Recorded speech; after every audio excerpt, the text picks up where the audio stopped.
I'll be honest, keeping up with social media and online content is much easier said than done. But with the right systems and processes in place, it actually becomes much more manageable.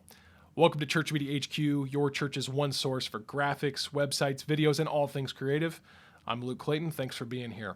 Make sure you're subscribed so that you're the first to know when we release new content like this. Social media is an ever-evolving world that can literally seem to change overnight with just the snap of a finger from the almighty tech overlords and their algorithms.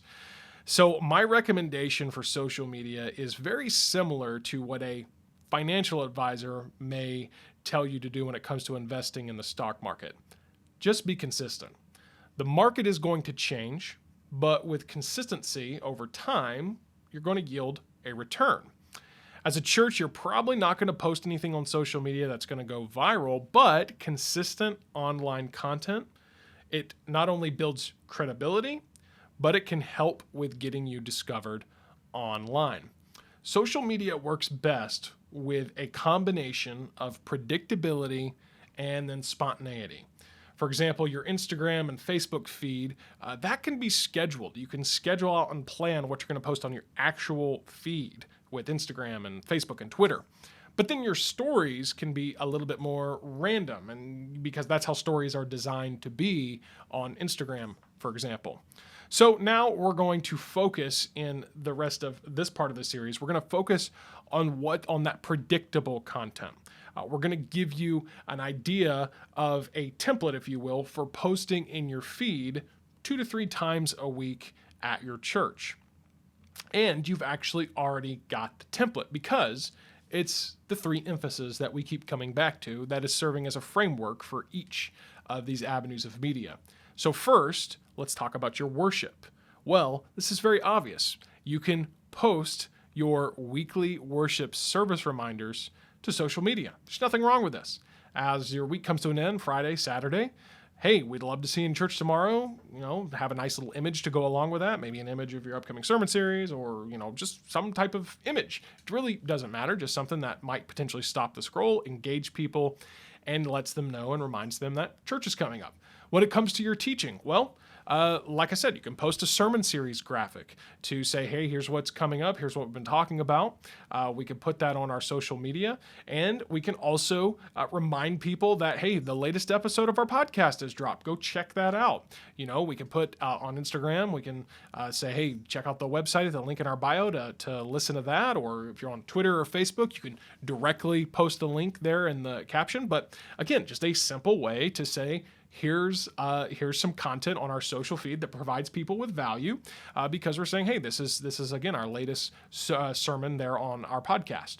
And when it comes to connection, well, this is where we want to focus on trying to post some potentially engaging content.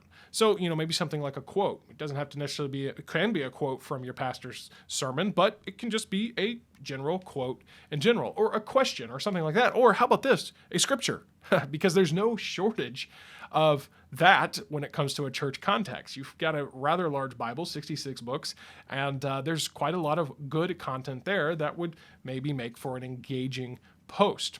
And you can also be posting graphics that you've created for your small groups, events, upcoming opportunities, those connection opportunities at your church. But I will say this, you want to be careful that your feed doesn't turn into a billboard for your church events and ministries. You want to make sure you're balancing providing value with actually calling people to action. So in all reality, you want to give people something on your social media feed that they can look at, that they can go, maybe get maybe a quote, a scripture that helps them, brings them that value. You want to balance that with saying, oh, hey, get involved with church, get plugged into the small group, come to our event. You can do some of that, but you just want to make sure you have a balance. So what can you do right now? Well, I would recommend that you develop a simple content calendar with 2 to 3 posts a week for the coming month. So this will be 8 to 12 posts that you plan. And we've kind of already done that for you because you can see the links there right there at churchmediahq.com/start, and you'll find a link to a sample social media content calendar that you can go and you can look at and apply completely free. Speaking of what we can do for you, well, this is where Church Media HQ Unlimited again really shines. We post up to 3 times a week in your feed. This includes those weekly church reminders. This includes posts that are geared more towards engagement, as well as content about what you've been posting on your sermons with your podcast. Of course, Church Media HQ Unlimited also includes your website, access to all the graphics that we have. You actually get custom design services there, and that priority coaching and strategy where we meet with you on a regular basis. And really, we follow your lead and we just get things done for your church's media. All of that is available with Church Media HQ Unlimited, and you can get started at churchmediahq.com/start with any membership or to find these free resources. So we've got a plan for social media. Next, we're going to discuss your ongoing website upkeep, and we're going to touch a little bit on SEO.